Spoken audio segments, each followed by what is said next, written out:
वो कभी परमात्मा को नहीं पा सकते। वही चारों प्रकार के सुख जो है आँखों से दिखते हैं। अगर आँखें ना होती, परमात्मा ने न दी होती, तो ये सुख सुख ही नहीं लगता।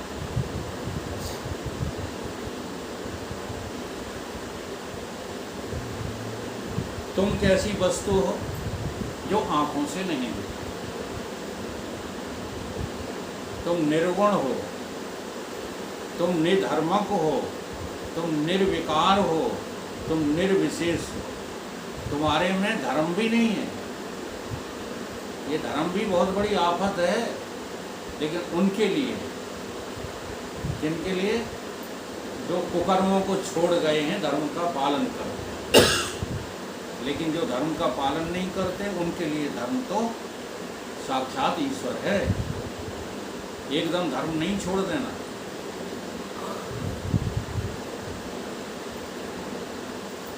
तुम्हारे अंदर जैसी वासना बैठ गई है, जैसा राग द्वेष हो गया है, उसी के अनुसार हमें जिससे राग होता है उसके हम गुण देखते हैं, जिससे द्वेष होता है उसके अवगुण देखते हैं।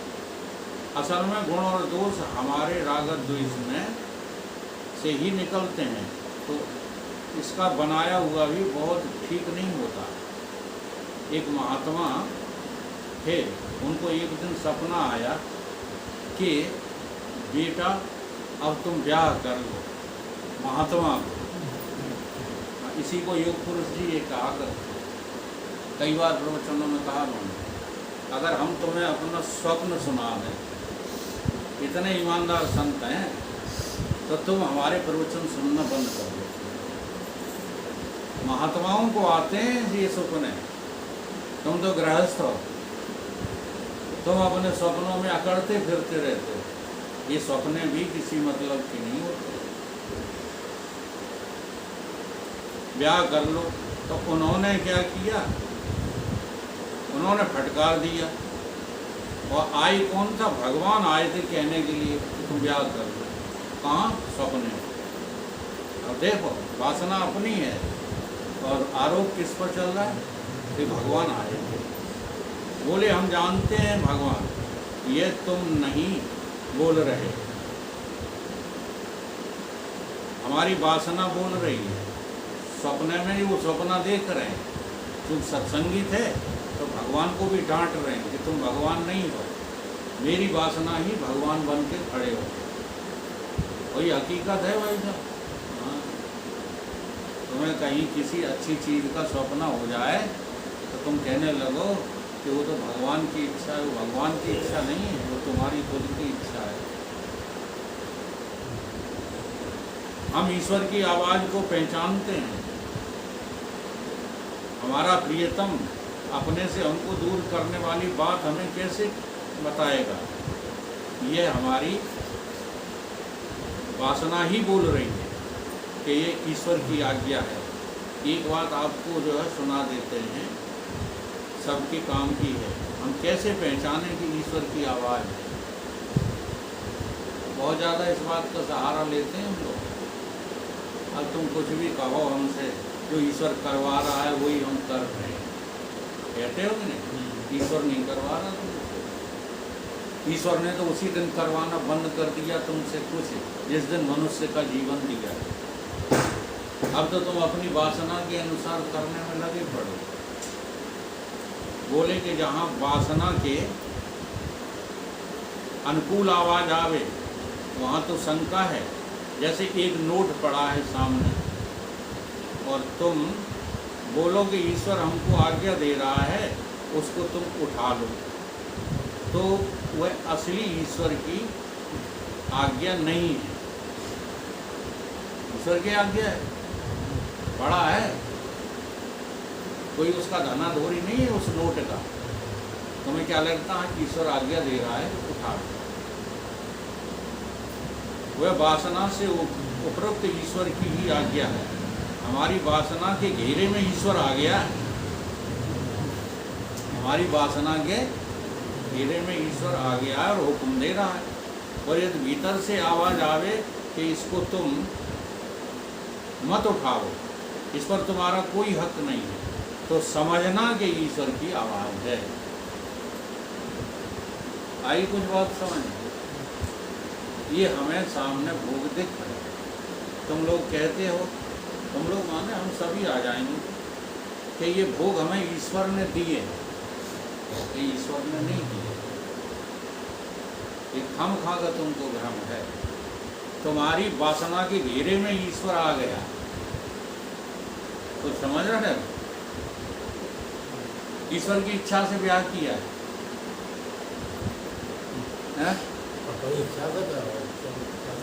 हाँ, इन बातों को समझो। ये जो बच्चे हुए ईश्वर की इच्छा से हुए। सारा जमाना यही कहता, अब उसकी इच्छा होगी, लड़की हो चाहे लड़का। अरे तुम्हारी वासना में तो भरा है कि कैसे लड़का हो जाए, है ना? लेकिन वही वासना लड़की के रूप में घेरे में आ गई, अब दुखी हो रहे। क्या चाहा तो लड़का हो गई, चाहा तो था। तुम्हारी वासना का फल है ये।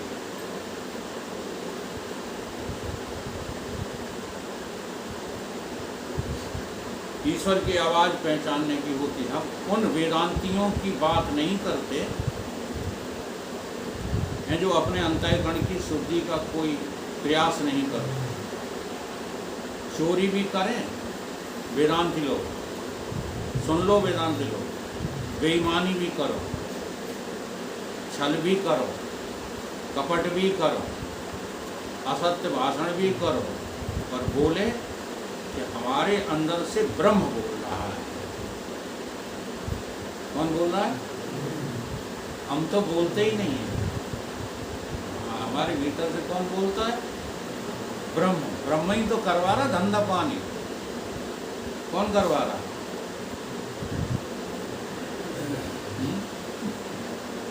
तो ये बोलने वाला ब्रह्म झूठा होता है।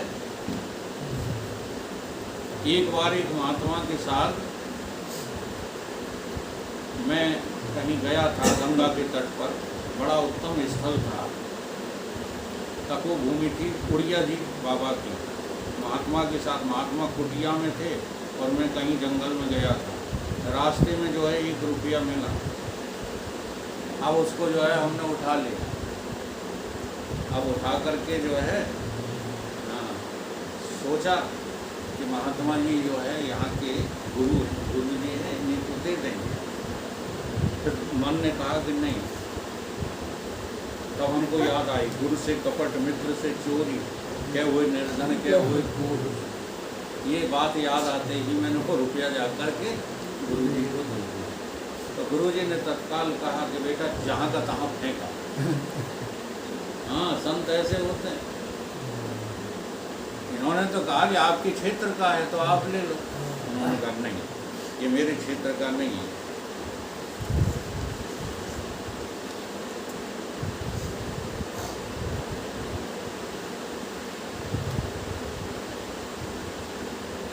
तब मैंने कहा कि पता नहीं किसका रुपया है और किसको मिल जाएगा, कौन ले जाएगा। वो बोले कि देखो, जिसका रुपया होगा वह ढूंढता हुआ वहीं आएगा, उसी रास्ते पर आएगा। तुरंत जाओ और उसको वहीं पर जो है फेंका। ये तुम्हारा नहीं है, हमारा नहीं है। इस पर जो है उसी का अधिकार है जिसका खो गया है। इस पर अगर वो नहीं मिलेगा उसे, तो पुलिस का अधिकार है, शासन का अधिकार है।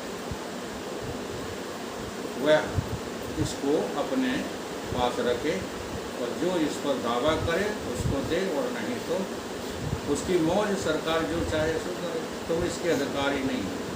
कायदे से तुम्हारा इस पर कोई अधिकार नहीं है। अब यदि हमारे मन में विचार आता कि पता नहीं इस रुपये को कौन पाएगा और किस काम में इसको लेगा, इससे अच्छा है कि इसको हम ही रख लेते, किसी अच्छे काम में लगा देते, तो ये ईश्वर की आवाज़ नहीं हो। हम ज़्यादातर यही कहते हैं, 2 नंबर का धन कमाओ और दान करो। ये ईश्वर की इच्छा नहीं होती। ईश्वर की इच्छा तो ये है कि राम धन ही धन है। संसार का कोई धन धन नहीं होता। इसलिए संसार के धन को कमाना ईश्वर की इच्छा। सब लोग यही देखो इन्हीं बातों के भावों में जीते रहते। अब लड़का होशियार है पढ़ने में, ईश्वर की इच्छा होगी तो कलेक्टर बन जाए। ईश्वर ने अपनी इच्छा से तुम्हारे लड़के को, तुम्हें, तुम्हारी लड़कियों को, सबको केवल इसलिए यहाँ संसार में भेजा है कि जिससे तुम्हें ईश्वर मिल जाए, कलेक्टर ही मिल जाने के लिए नहीं। बताओ कितने लोगों की बात समझ में आ रही है? अगर ये बात समझ में आ जाए तो घर छोड़ के जंगल जाने की क्या जरूरत है? बताओ। ये घर और जंगल, ये सन्यास और गृहस्थ, ये वानप्रस्थ और ब्रह्मचारी, ये सब तुम्हारी कल्पनाएं हैं। कल्पना कर कर के परेशान रहते हो, सच्चाई को सुनना नहीं चाहते। सच्चाई ये है कि आँखों से जो दिखता है वो सब माया मात्र है। इसके पीछे हाथ धो के मत पड़ो।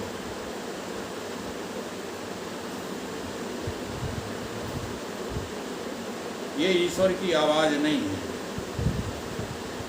ये तुम्हारी अपनी वासनाओं की आवाज़ है।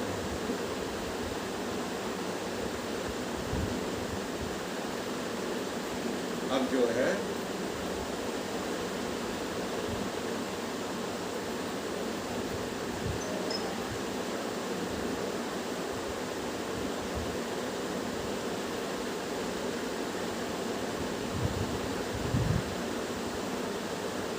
इनके निर्णय करने में हमसे बहुत गलती होती है।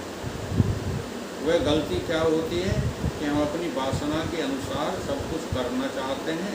जब आवाज़ अपनी वासना के अनुसार होती है तब तो मान लेते हैं कि ईश्वर की आवाज़ है, और वासना के विपरीत हो तब मानते हैं कि असल में जहाँ हमारी वासना के विपरीत है वहाँ तो ईश्वर की आवाज़ बिल्कुल पक्की है, और जहाँ हमारी वासना के अनुसार है वहाँ उसमें शंका है। उसका पता लगाना चाहिए कि ईश्वर की इसमें क्या इच्छा है। एन चक्षु से पश्यति, पर आप इसकी ओर ध्यान नहीं देते। क्या ध्यान नहीं देते हैं? ये ध्यान नहीं देते हैं कि जिससे ये वासना करने वाली आँख समर्थ हो रही है उसको कैसे ढूंढा जाए। उसको ढूंढने की वासना कब पैदा होगी मेरे लिए? वो ईश्वर की इच्छा है। ये ईश्वर की इच्छा नहीं, जगत को पाना ईश्वर की इच्छा नहीं।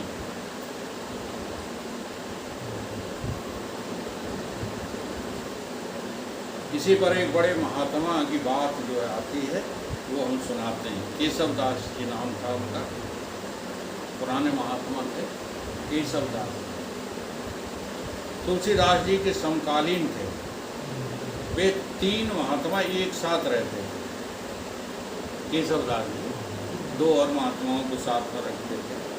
उन लोगों में बड़ा प्रेम था, तो बोले कि हम लोग ऐसा प्रेम करते हैं कि हमको ईश्वर भी मिले तो तीनों को एक साथ मिले, और नरक मिले तो तीनों को एक साथ। अब देखो ये आप महात्मा की बात कह कर के तुम्हारी बात कह रहे हैं। बहुत जो है गहराई से ना अपना, हम किसी एक को टारगेट नहीं बनाते। तुम्हें लगता है पति पत्नी दो जने तरे तो तरे, मरे तो मरे, मरे तो संग मरे, और तरे तो ये तुम्हारी भूल नहीं है। बोलो, कोई लड़के को इतना मोह कर, कोई नातियों को इतना मोह कर, हम जब मरे तो नाती हमारे सामने दिखाई दें तो हम तर जाएंगे, तो नहीं दिखाई देंगे तो हम नरक चले जाएंगे। ये सब छोटी वासनाएं हैं।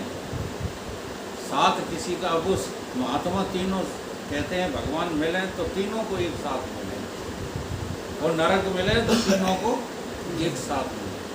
यही वासना सबके अंदर भरी पड़ी है। किसी वासना का त्याग करो। तुम अकेले थे, अकेले हो, तो सदा अकेले ही रहोगे। अज्ञान है तब भी तुम अकेले हो, और ज्ञान हो जाएगा तब भी तुम्हारे सिवा और कोई होगा नहीं। लेकिन ज्ञान में तुम उस बात को जान करके कैसे हो जाओगे, आनंद से विभोर हो जाओगे। और अज्ञान में तुम्हें खतरा लगता है, हाय अकेले जाना पड़ेगा दुनिया से। अच्छा दुकेला कोई गया, परंतु ये बातें सुनने में तो अच्छी लगती हैं, पालन नहीं करना चाहते। मौत हमें अकेला कर दे उससे पहले हम अभी अभी अकेले क्यों ना हो जाए, क्यों चक्कर में पड़े हुए बता। जिसका नहीं उसका कलेश पाले रहते।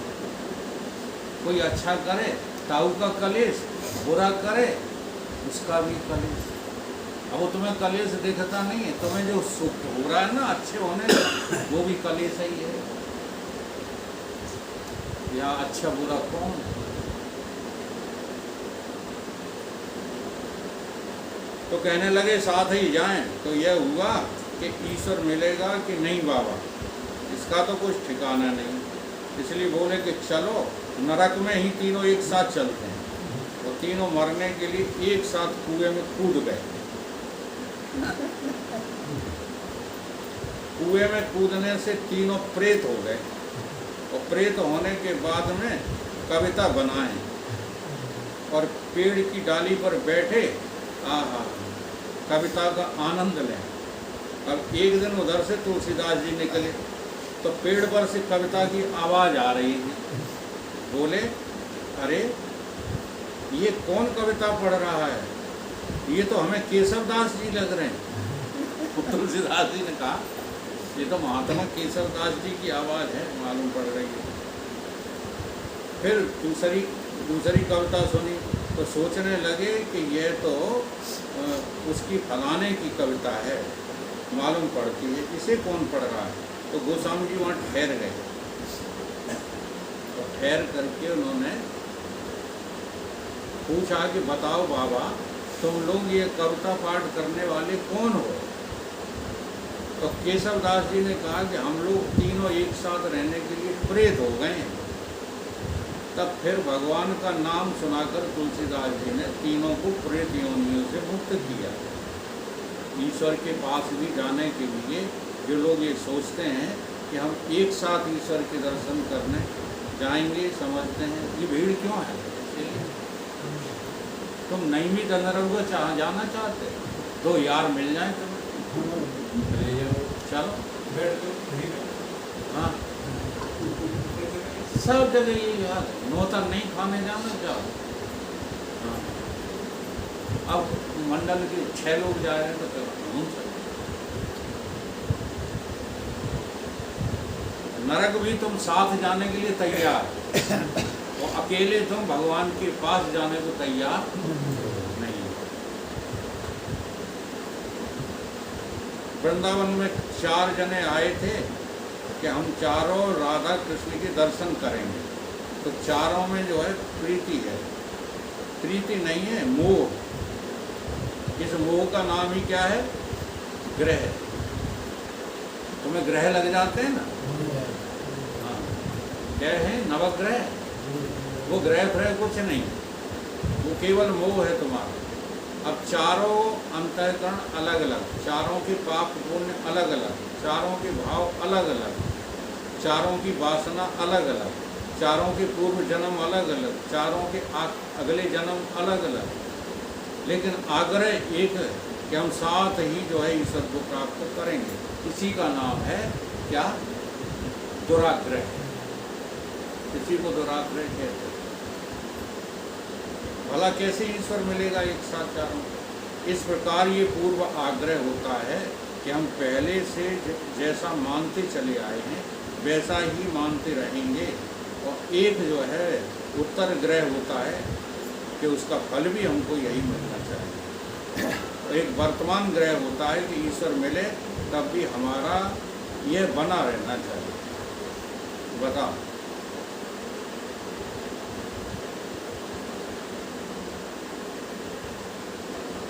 ईश्वर मिले और नाती बने रहें, धन बना रहे, यही इच्छा है ना।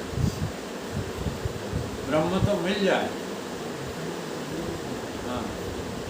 अब सत्य स्वरूप पूछा था, नहीं सत्य स्वरूप तो मिल जाए, लेकिन ये मकान और पैसा ये भी बना रहे, ये असंभव है। ये बात बिल्कुल असंभव है। सत्य स्वरूप का साक्षात्कार तब होगा जब तुम सब कुछ मिटा दोगे, कुछ भी नहीं रहेगा, कुछ ये भी बना रहे और वो भी हो जाए। ये साधना जो है कैसी है, इसको गोस्वामी जी कहते हैं कि ब्रह्म ज्ञान बिन नार नर करें न दुसत, कोड़ी कारण जो बस करो विप्रभु।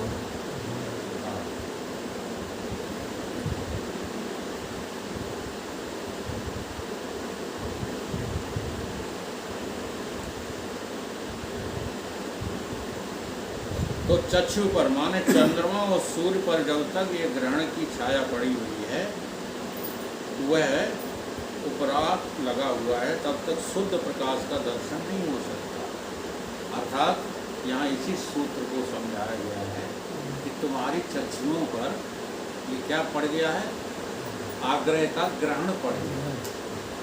तुम आँख से जो देखते हो उसे पाने की इच्छा ने तुमको जो है बर्बाद कर, उसी आवरण को हटाना। चक्षुष पश्यति, जिसके द्वारा ये सारी दृष्टियां देखी जाती हैं, जो इन सब का साक्षी है, जो इन सब का दृष्टा है, तदेव ब्रह्म त्वं विद्धि, तुम उसी को जो है परमात्मा जानो। वह जो निर्मल दृष्टा है, उज्ज्वल दृष्टा है, साक्षी है, निर्विशेष है, निरुपाधिक है, उसका अवच्छेदक और कोई दूसरा हो ही नहीं सकता। वह जो साक्षी है उसको अविच्छिन्न करने वाली न अविद्या है, न माया है, न अंतःकरण है, न कार्य है, न कारण है, न व्यष्टि है, न समष्टि है, न पूर्व है, न पश्चात है। इसको अवच्छिन्न करने वाला, इसको काटने वाला कोई है ही नहीं, इसको कोई टुकड़ा टुकड़ा कर सकता नहीं। तदेव ब्रह्म त्वं विद्धि, इसी को तुम ब्रह्म जानो, साक्षी को, इसी जो है इसी को दृष्टा, इसी को अवच्छेद रहित साक्षी को तुम ब्रह्म जानो।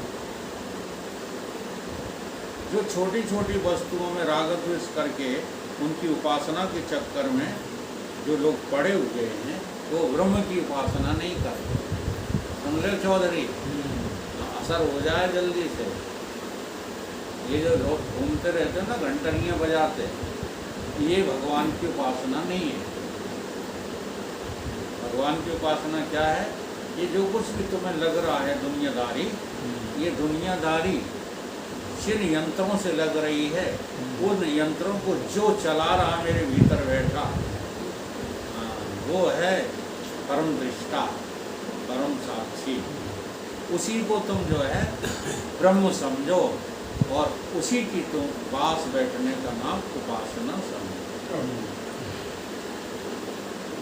तदेव साक्षीभूतम दृष्टं त्वमेव ब्रह्म इति त्वं विद्धि, उसी को जानो तुम, साक्षी सर्वोपर है, उसको तुम ब्रह्म माने, देश काल वस्तु से जो रहित है, अखंड तत्व है, उसी को तुम क्या जानो, ब्रह्म। आँखों से दिखने वाली जो है दुनिया को, या आँखों से दिखने वाली किसी भी देश काल वस्तु परिस्थिति की पूजा पद्धति तुम्हें भगवान से नहीं मिला पाएगी।